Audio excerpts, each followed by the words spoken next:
আরে ভাইয়া আপনি আপনি এখানে? আমার রাজরানী হয়ে থাকবে প্লিজ।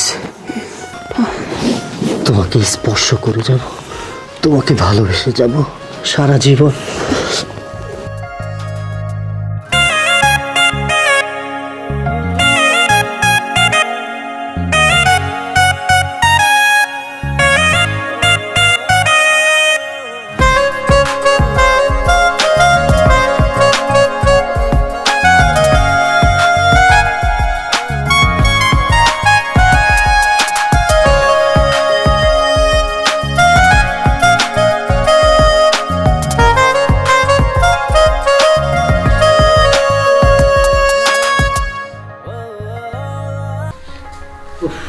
দেশের যে কি অবস্থা, পত্রিকা খুললেই নানা জায়গায় দুর্ঘটনা, ধর্ষণ, আর ভাল লাগে না এই পত্রিকা পড়তে।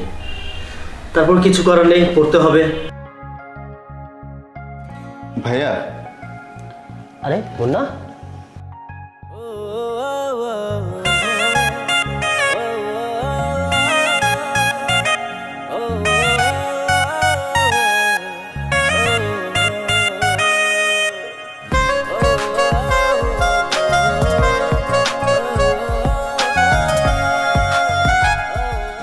ওকে ভাইয়া ও হচ্ছে ইভা, ও আমার ফ্রেন্ড।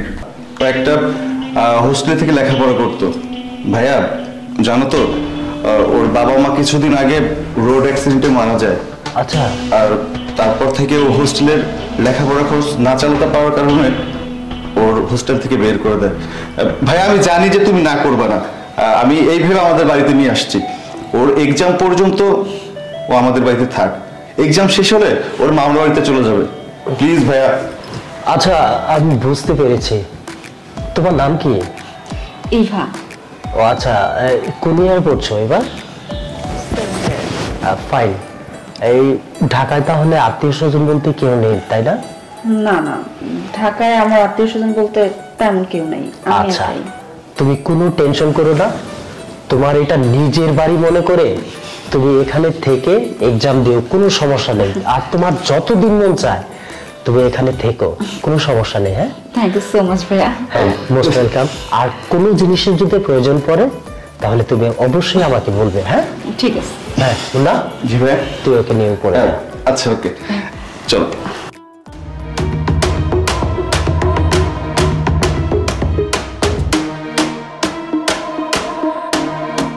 এতটা বয়স হলো এখনো বিয়ে করতে পারিনি, আর গার্লফ্রেন্ডও নেই। আর আমার ছোট ভাই ভার্সিটিতে পড়ে, ও অনেক সময় গার্লফ্রেন্ড নিয়ে চলাফেরা করে। আর আজ কি না সে গার্লফ্রেন্ড নিয়ে বাড়িতে চলে এলো সরাসরি, তাও দেখতে কত সুন্দর, কত স্মার্ট। মনে মনে আমি এরকম একটা মেয়ে খুঁজছি, কিন্তু কখনো আমার নজরে পড়েনি। আজ যখন আমার বাড়িতে এসেছে তাহলে তো ওকে ছাড়া যাবে না। ছলে বলে যেভাবেই হোক ওকে আমার হাসিল করতে হবে।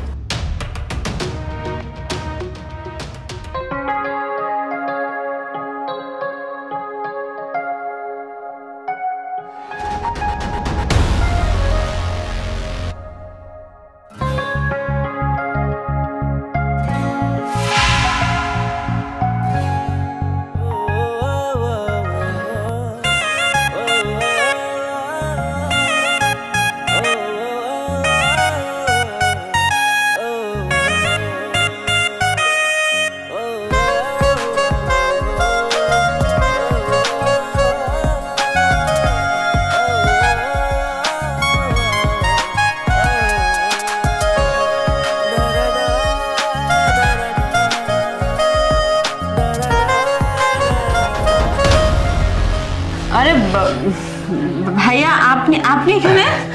হ্যাঁ আমি এইখানে, আসলে তোমার কাছে আসছি আমি। কিছু লাগবে? কিছু লাগবে না, আসলে অনেকদিন ধরে বলবো বলবো কিন্তু বলা হচ্ছে না।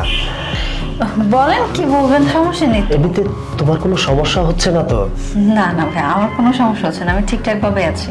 আচ্ছা যাক ভালো। আসলে বলতে চাচ্ছিলাম আসলে এই হতচ্ছরা আমার ছোট ভাইটার পেছনে তুমি কি করে পড়লে বলো তো? হতচ্ছাড়া আপনার ছোট ভাই মানে আপনার কথাটা বুঝতেছি না ঠিক। বুঝতে পারোনি? আসলে ওর সাথে তোমার কিভাবে সম্পর্ক হলো? সেটা তো ভাইয়া অনেক কথা, আপনি তো বুঝেনি, আপনাকে কি সবকিছু বলতে হয় নাকি? আচ্ছা, ওই গর্দটার নেচার সম্পর্কে তুমি সবকিছু জানো? কেন ভাইয়া? আরে ওর তো নেচার ভালো না। ও 2 দিন পরে পরে এক একটা মেয়ে নিয়ে আমার বাসায় আসতো। তুমি তো এইসব ব্যাপারে কিছুই জানো না। কি বলছেন ভাইয়া? না, মুন্না এমন না, মুন্না অনেক ভালো। আপনি কি বলতেছেন? আপনি ওর নিজের বড় ভাই হয়ে এইভাবে কেউ বলে ভাইয়া? এই জায়গায় তো কথাটা, নিজের বড় ভাই হয়ে কি ছোট ভাইয়ের সম্পর্কে এইসব ধরনের কথা বলে কেউ বলে? বলো, কেউ বলে না। আসলে যেটা সত্যি কথা সেটাই আমি বলছি। দেখো, তোমাকে আমার ভালো মনে হয়েছে, তুমি একজন ভদ্র মেয়ে, দেখতে স্মার্ট। তুমি আসলে এক কাজ করো, ওর পিছু ছেড়ে দাও, সবচাইতে ভালো হবে। আর ওর কি আছে বলো?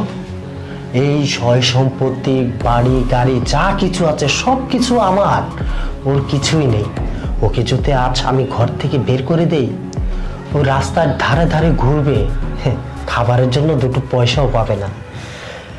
আসলে তোমার মতো মেয়েই আমি এতদিন খুঁজছি আমার ঘরের ঘরণী করার জন্য। আর সেই মেয়েটা তুমি। আমার মনে হচ্ছে তুমি পারফেক্ট। বেশ ভাই, এগুলো কি বলতেছেন? হ্যাঁ। আমি আপনার ছোট ভাইয়ের গার্লফ্রেন্ড হই, আপনি আমার সাথে এসব করতে পারেন না। তুমি ছোট ভাইয়ের গার্লফ্রেন্ড হয়েছো, তাতে কি হয়েছে? এখন আমার ঘরের বউ হবে, আমি তোমাকে আমার ঘরের বউ বানাবো, তুমি আমার রাজরানী হবে, আমার এই রাজমহলের রাজরানী। আমি তোমাকে অনেক সুখ দেব, অনেক সুখ দেব, যা কিনা আমার ছোট ভাই দিতে পারবে না। ওর কি আছে বলো? আমি তোমাকে অনেক আদর দেব, অনেক সুখ দেব।